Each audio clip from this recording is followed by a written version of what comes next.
Alrighty, so by now you should be logged into your Google Drive. Okay, you want to make sure that you're in My Drive and nothing else. Okay, you're going to click right here where it says New. So click on New. Now you'll see a bunch of these things drop down, but you don't need any of these. What you have to do is click on More, and you're going to click this very first thing right here where it says Google Drawings. So you'll click on that, and it's going to take you to a new tab.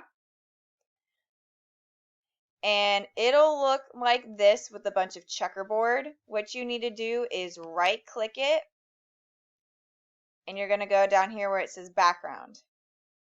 Your background has to be a solid black. So click black, and bada bing, bada boom. Okay? Now this is where you start to have fun, right? You'll come up here to insert. Then you're going to come to image, and you're going to search the web. And you can search whatever within reason, obviously, keep it school appropriate, picture that you're wanting to do for your Mosaic digital art project. So I'm going to type duck because I want to do a duck. He's kind of cute. So I'll click him, hit insert.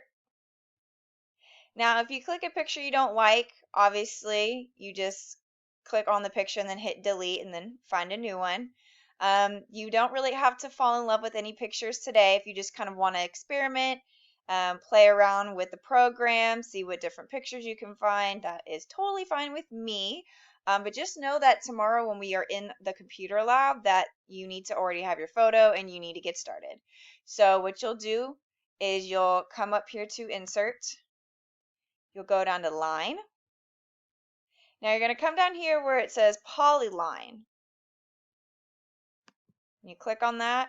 This is where you get to start drawing your shapes. So I'm just going to draw kind of a geometric-y, organic-y shape.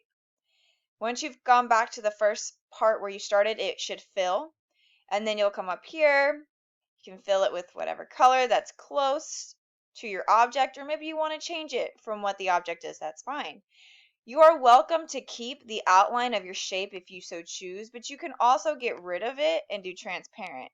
So if I kind of click away, it will look like that, right? But if I click on it and I have the lines back, that way you can see each of the shapes. It's totally up to you however you want to do it. I do not care if you have the lines or not. The only thing I'll care about is if you have enough space really in between of your shapes, if you have an accurate amount of shapes depending on what area you're doing, etc., etc. I'll talk more about that later, but again, today is just kind of an experiment day. Get to see how the program works. If you do fall in love with the photo and you want to start working, that's fine. But just know that today you can just kind of experiment. Okie dokie.